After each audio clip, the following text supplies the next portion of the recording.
नमस्कार दोस्तों, स्वागत है आपका स्टडी फॉर सिविल सर्विसेज में। इस वीडियो में हम देखेंगे मूल अधिकार क्या पार्ट नंबर 7। इससे पहले 6 पार्ट बना चुके हैं और प्लस हम लोग आर्टिकल 16 तक देख चुके हैं। इसमें आर्टिकल 17 और आर्टिकल 18 के बारे में देखेंगे, यानी कि अनुच्छेद 17 और 18 के बारे में देखेंगे। सबसे पहली बात तो लिखा गया है 18 और 17 में।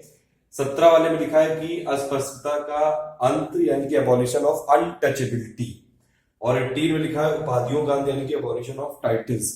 देखिए 17 का ये मतलब है कि अनटचेबिलिटी को कोई भी इंडिया में प्रैक्टिस नहीं कर सकता और उसका किसी भी फॉर्म में यूज ये फॉरबिड होगा, मतलब ये बिल्कुल भी गैर कानूनी होगा। और किसी भी टाइप की आप डिसेबिलिटी इंपोज नहीं कर सकते हैं अनटचेबिलिटी के आधार पर। देखिए पहली बात तो ये कि अनटचेबिलिटी यानी कि अस्पृश्यता ये कहीं भी संविधान में डिफाइंड नहीं है, कहीं भी नहीं लिखा हुआ है। देखिए पहले तो अनटचेबिलिटी के लिए कुछ प्रोविजन थे अबाउट ये संविधान में। उसके बाद फिर एक लॉ बनाया गया 1955 में, ये लॉ बनाया गया था जो प्रोटेक्शन ऑफ सिविल राइट्स वाला लॉ, और फिर उसमें और भी अमेंडमेंट किए गए 1976 में। तो अस्पृश्यता को एक दंडनीय अपराध बना दिया गया ये पूरा, और बल्कि 6 महीने या फिर 500 या फिर दोनों दंड दिया जाएगा। और अगर कोई ऐसा बंदा है या फिर बंदी है जो इसमें अपराधी पाया जाता है तो वो एमएलए और एमपी की सीट के लिए नहीं खड़ा हो सकता है। एक बात ये समझनी पड़ेगी, अस्पृश्यता का ये मतलब नहीं कि मान लीजिए आप कहीं खड़े हैं और वहां पे कोई ऐसे जो लोगों को क्लासिफाई किया जाता है कि कोई शेड्यूल कास्ट वाला आ गया तो आप उसको छू नहीं रहे, तो वो वाला लिटरल मीनिंग नहीं है यहाँ पे।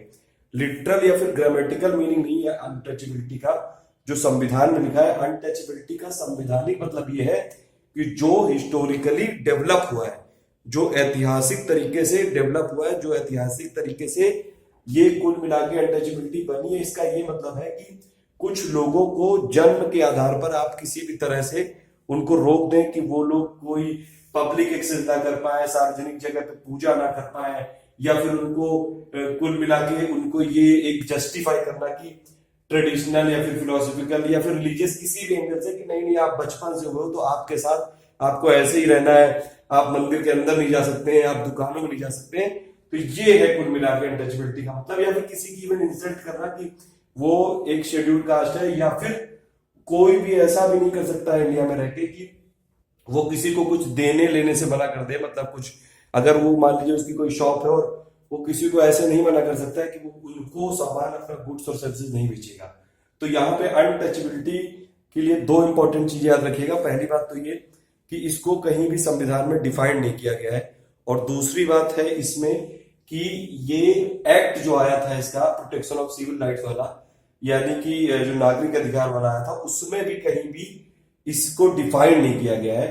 लेकिन ये जो अनटचेबिलिटी है यानी कि अस्पृश्यता है, ये उन लोग वो चीजें हैं सभी जो सोशल डिसेबिलिटीज होंगी, यानी कि सामाजिक अगर आप नियोग कर दोगे किसी भी कुछ वर्ग के लोगों को जन्म और जातियों के आधार पर, जो हिस्टोरिकली डेवलप हुआ इंडिया में, जो कुल मिला के कास्ट सिस्टम से जो एक पनपी अनटचेबिलिटी है या फिर अस्पृश्यता है, उसका एक यहाँ पे मीनिंग है। मतलब काफी ज्यादा ब्रॉड कॉन्सेप्ट है ये, इसीलिए इसको डिफाइन ही नहीं किया, ये कोर्ट पे छोड़ दिया कि कोर्ट अपना इंटरप्रेट करती रहेगी कि इस जगह पे मतलब किसी ने अगर अपील की तो आर्टिकल 17 लगाना चाहिए कि नहीं। और दूसरी बात ये भी है कि जो आर्टिकल 17 है ये प्राइवेट इंडिविजुअल्स के खिलाफ भी है और स्टेट गवर्नमेंट के खिलाफ भी है। तो ये वाली चीजें सब आर्टिकल 17 में ये सब चीजें डिफाइन की गई है। मद्रास हाईकोर्ट ने बोला था कि जो अनटचेबिलिटी है वो लिटरल या ग्रामेटिक मीनिंग नहीं है, मतलब आप किसी को छू रहे हैं या फिर छूने से मना कर रहे हैं, यहाँ पे वो मतलब नहीं है। यहाँ पे ये मतलब है कि आप उनको इस बात से रोक रहे हैं कि उनको दुकान में नहीं जाने दे रहे हैं, या फिर उनको मंदिरों में नहीं जाने दे रहे हैं, या फिर उनकी इंसल्ट कर रहे हैं।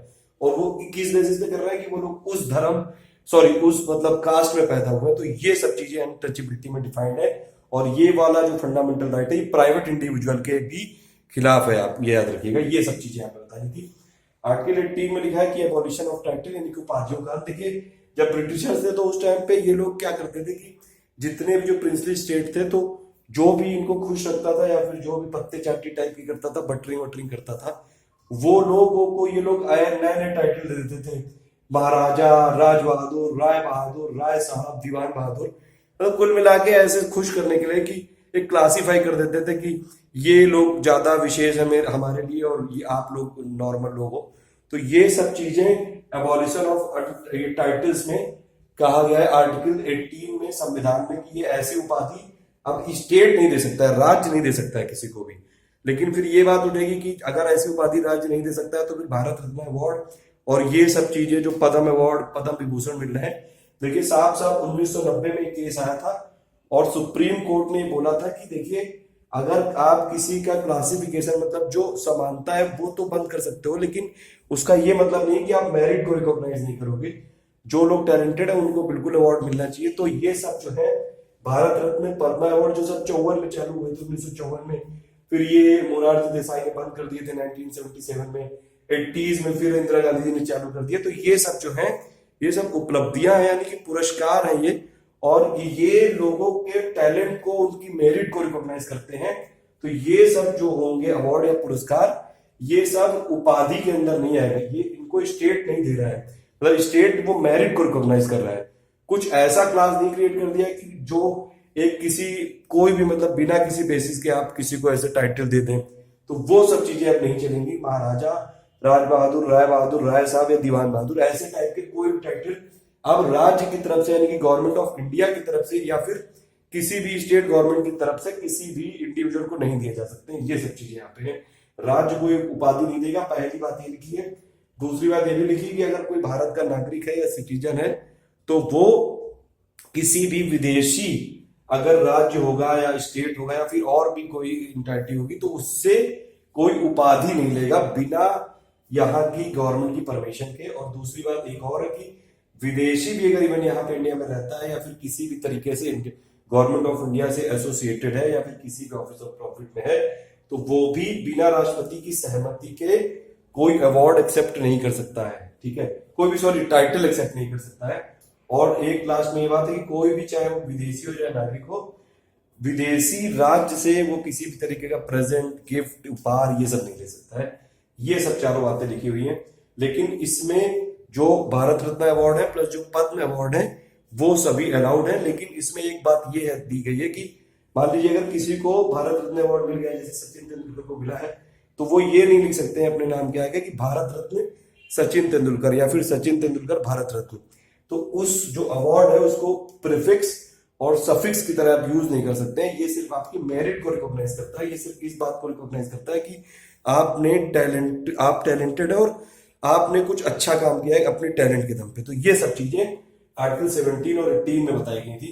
जो चीजें बताई गई थी 17 में कि ये जरूर याद रखिएगा कि अनटचेबिलिटी पहली बार ना संविधान में और ना ही जो एक्ट आया था प्रोटेक्शन ऑफ सिविल राइट्स वाला उसमें कहीं भी डिफाइंड नहीं है।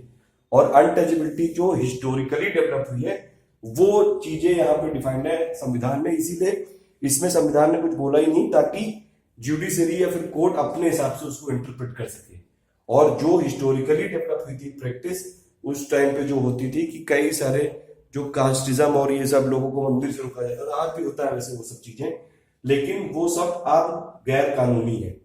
तो ये सब चीजें बतानी थी। आप ये पार्ट नंबर 7 था, अब कंटिन्यू करते हैं आज से। ठीक है, तो प्लीज इसमें बताइएगा कि अगर कोई चीज नहीं समझ में आई हो या फिर और कोई फीडबैक। देखिए आप ये सब कुछ समझ में आ रहा है, ठीक है, ये लिखा हुआ भी दिख रहा है और मैं भी आपको ज्यादा नहीं दिख रहा हूँ। ठीक है, thank you for listening, please do like and share.